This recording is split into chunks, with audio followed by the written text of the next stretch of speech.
dia a todos. Antes de começar a falar da minha pesquisa, eu quero agradecer imensamente a oportunidade de participar desse evento. Para mim é uma honra, além de um título acadêmico. Há muitos anos que eu venho pesquisando sobre cidade, porque tem um núcleo de pesquisa que se chama Núcleo de Estudos de História Social da Cidade. Estudar a cidade é muito complexo. A cidade nos apresenta uma série de possibilidades e de abordagens para os nossos estudos. Ela também se transforma da noite para o dia. Às vezes passamos em um lugar e vemos alguma coisa, ou então não vemos. E dali a uns dias, se passarmos, aquilo já não existe e estão erguendo um prédio. Ou seja, a cidade passa por inúmeras transformações, seja transformações arquitetônicas, sejam transformações econômicas, sociais, de relações humanas entre a comunidade que ali existe. Ou seja, estudar a cidade é muito difícil, mas me agrada muito estudar a cidade. Hoje eu trago a cidade, que é a cidade de São Paulo, que foi inaugurada pelos jesuítas em 1554 e já passou por várias e várias fases. O texto que eu trago hoje na minha fala é dos anos 40. Portanto, era uma cidade de passagem, era uma cidade suja, imunda, onde não havia realmente nenhuma expressão cultural, nenhuma expressão arquitetônica, eram pequenas casas, e que, de repente, por sorte do destino, descobre o café. E é o café que vai dar a essa cidade um patamar de excelência. Essa cidade se transforma. Nos anos 40, a elite cafeeira já não tinha o poder político, mas continuava com o poder econômico. E nós entramos numa fase econômica diferenciada da primeira, que é uma fase de indústria. Quer dizer, o jogo da indústria. Temos no poder o presidente Getúlio Vargas, que já está em 45, passando a batuta para outro presidente, que é o general Dutra, que havia trabalhado com ele no Ministério do Exército e das Relações Exteriores. Mas o que acontece nessa cidade para eu vir hoje falar dela? Em 1946, era cardeal desta cidade o cardeal Mota. E ele ficou sabendo que jesuítas que moravam no Rio de Janeiro pretendiam fundar na cidade de São Paulo uma faculdade de engenharia industrial. Porque a indústria estava se desenvolvendo, os capitais cresciam, e essa cidade, além de se tornar uma cidade bonita, ela também era uma cidade culta. Ela se transformou, como diz o professor Toledo, foram 3 cidades em uma só. Da noite para o dia, podemos afirmar. E o cardeal Mota, sabendo disso, ele resolveu antecipar as ideias jesuíticas, ele era franciscano, para criar nesta cidade uma universidade. A faculdade de filosofia beneditina, e nós encontramos muito as ordens religiosas, beneditina já existia no convento beneditino, no centro da cidade. E já existia também, na região de Perdizes, uma comunidade de freiras carmelitas. Para criar a universidade, o cardeal precisava de 2 coisas. Ele precisava somar faculdades e, além disso, ele precisava também encontrar um espaço onde ele pudesse alocar essa universidade. E aí, em 1946, como eu disse, ele conseguiu. O que ele fez? Primeira coisa, ele juntou várias faculdades. Faculdade Sede Sapiência, que era uma faculdade comandada por freiras belgas, agostinianas. A Faculdade de Filosofia de São Bento, a Faculdade de Direito de São Bento, a Faculdade Sagrado Coração, a Faculdade de Serviço Social e a Faculdade Casper Líbero, que era uma faculdade de jornalismo. Veja bem, com a junção dessas faculdades, ele cria a universidade em 1946 e é muito original, porque são algumas agregadas e outras incorporadas. Qual a diferença? A agregada, ela está sob o comando administrativo da universidade. As incorporadas têm administração própria. Foi o que aconteceu com a Faculdade Sede Sapiência. Veja bem, resolvido esse problema, aonde vai ser o locus dessa universidade dentro da cidade de São Paulo, uma cidade que crescia da noite para o dia? Ele encontra uma ideia. O convento das freiras carmelitas, que ficava na região de Perdizes. Ele mesmo vem visitar a universidade. Esses dados todos eu consegui através da história oral, onde eu tive a oportunidade de ouvir o depoimento do secretário do Cardeal Mota, que era alocado aqui na universidade, para onde eu vim em 1971. Depois que eu tive um problema de cassação na USP durante o período militar. Muito bem, ele vem visitar o convento das freiras, existiam 21 freiras. É claro que a ordem carmelita é uma ordem que não se relaciona com o exterior e não recebe visitas, sobretudo masculinas, mesmo sendo cardeal. Mas a irmã superior, a madre superiora, ela não o recebe. E quem o recebe é a chamada irmã jardineira, que é a que cuida do jardim, que é a parte externa, é a que sai para fazer compras. Foi ela que o recebeu. E eles percorreram o convento inteiro, onde existia 21 freirinhas, e ele não viu nenhuma, a não ser aquela que o acompanhava. Ele achou que ali dava para se formar uma universidade, e ele, então, ao ir embora, ele aconselha a freira, dizendo o seguinte: diga à sua irmã, madre superiora, que vocês não podem andar descalças, porque é uma ordem carmelita descalça. Vocês não podem andar descalças. Aqui é muito frio, que é no alto das Perdizes.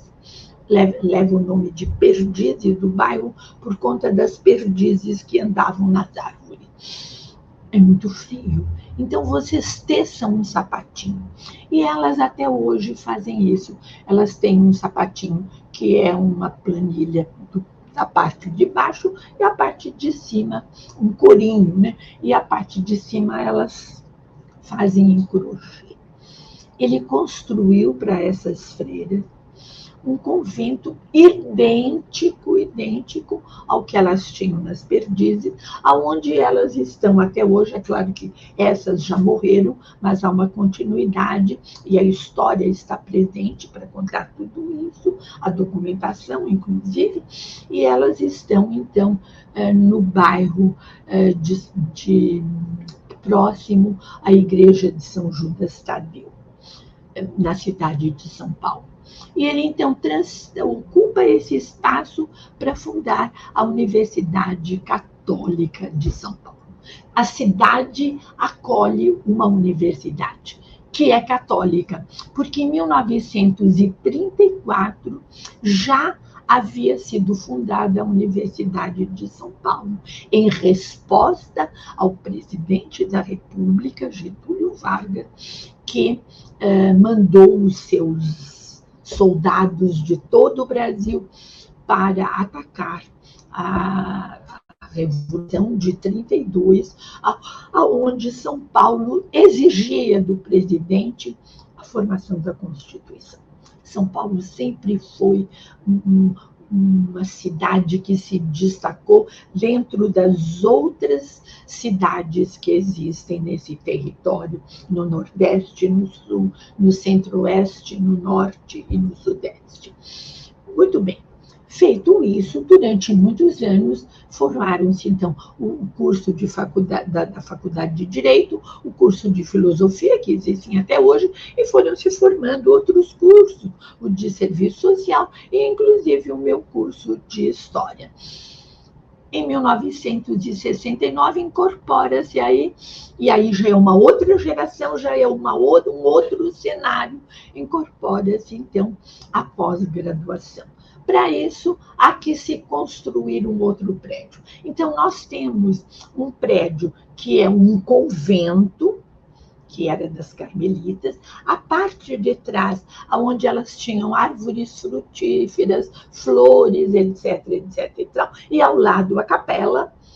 Esse convento passou a ser o que eles chamam de prédio velho, aonde abriga ali alguns cursos.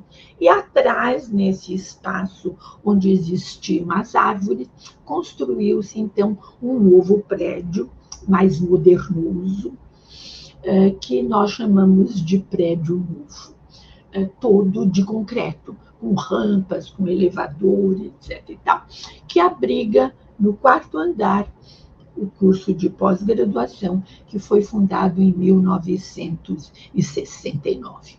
Acontece que na primeira década, com o convento, algumas faculdades foram deixando a universidade, apenas deram um nome para a fundação da Universidade Católica.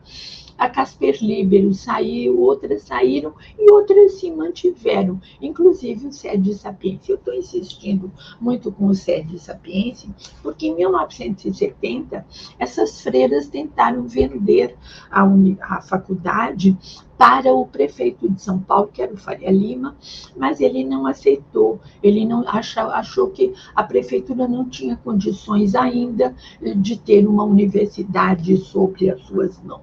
Então, elas retornam à PUC, elas doam por 90 anos o prédio onde existia a Faculdade Sede Sapientia, que é na Rua Marquês de Paranaguá, e elas doam toda a biblioteca. E nós vamos ter, na primeira gestão, onde uma mulher, e aí a freira, que é a irmã Leda, sobre a qual eu fiz também uma grande pesquisa, ela, historiadora do meu departamento, ativa, dinâmica, que passou a ser a primeira vice-reitora. Ela era vice-reitora administrativa de uma gestão que tinha ganho as eleições. Aí nós já temos um outro cardeal, que é Dom Paulo Evaristo Armas. A universidade caminha, e em 1977, pelas condições políticas, de arejamento político contra o comunismo, nós temos o golpe, em 64, dos militares, e em 1977, esta universidade é invadida pelas tropas de Erasmo Dias. Então, vocês vejam, há muita coisa a ser pesquisada sobre a universidade, mas muito mais coisas a ser pesquisada pela cidade, esta cidade que hoje está nas alturas, ou seja, é uma cidade onde hoje nós encontramos, seria uma nova Nova York, onde os prédios se erguem nas alturas, com 30 ou 35 andares. Há vários historiadores que se dedicam à arquitetura e que hoje estudam essa cidade e esse fenômeno imobiliário que hoje, no ano de 2024, erguem essa cidade. Se nós compararmos, eu não trouxe imagem, mas se nós compararmos e retrocedermos a 1946, esta rua Monte Alegre, aonde existia o convento, era só o convento. Não tinha mais nada nesta rua. Lá nos baixios, próximos à grande Avenida São João, talvez encontrássemos uma casinhota ou outra, mas ali no entorno não. E mais tarde, a partir de 1946, já chegando um pouco mais tarde às proximidades dos anos 60, este prédio foi patrimoniado. Então, nós temos patrimoniado o prédio sede, que é esse antigo convento das Irmãs Carmelitas, temos a capela, que também foi patrimoniada, e no jardim nós temos a imagem de Pio XII e temos a imagem de São José. Essas duas imagens também foram patrimoniadas. E ao lado nós temos o Teatro da Universidade, que foi construído posteriormente e que também foi patrimoniado. Então, hoje nós temos uma universidade em São Paulo que é considerada uma das melhores universidades privadas. Há muito tempo que ela carrega esse título de a melhor universidade privada. Alguns cursos ela até disputa com a Universidade de São Paulo. Entre as várias universidades católicas que existem no continente latino-americano, a Universidade Católica de São Paulo, logo depois que foi fundada, recebeu o título de pontifícia. Portanto, ela tem uma ligação com o Vaticano. Algumas outras na América Latina têm, mesmo no Brasil, algumas outras. Mas para nós, realmente, é de um orgulho imenso sabermos que a Universidade Católica, ela é pontifícia. Ela é Pontifícia Universidade Católica de São Paulo. Há muita coisa a se falar. 80% da biblioteca foram as freiras agostinianas que doaram. Hoje se multiplica. Nós temos, inclusive, um centro de documentação, que é o CEDIC, onde nós temos toda a documentação da ação católica, vários e vários outros documentos, e pesquisadores de vários lugares vêm à universidade para frequentar, para olhar e para realmente ler os livros que estão na sua biblioteca e os documentos que estão no seu centro de informação, que é o CEDIC. Muita coisa há para se contar sobre a universidade, muito mais coisas para se contar sobre a cidade de São Paulo. Ela era tosca, era uma provínciazinha.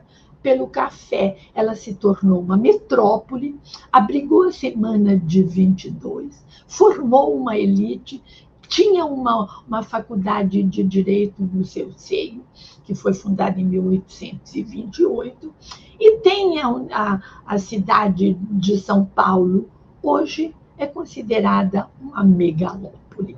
Tal crescimento que ela tem. É uma cidade cujo número populacional é maior e muito maior que algumas repúblicas europeias. Muito obrigada, tenho muito mais coisas a falar, mas o tempo que me deram é um tempo muito curto. Agradeço mais uma vez a oportunidade dessa participação e desejo a todos os participantes muito sucesso. Muito obrigada.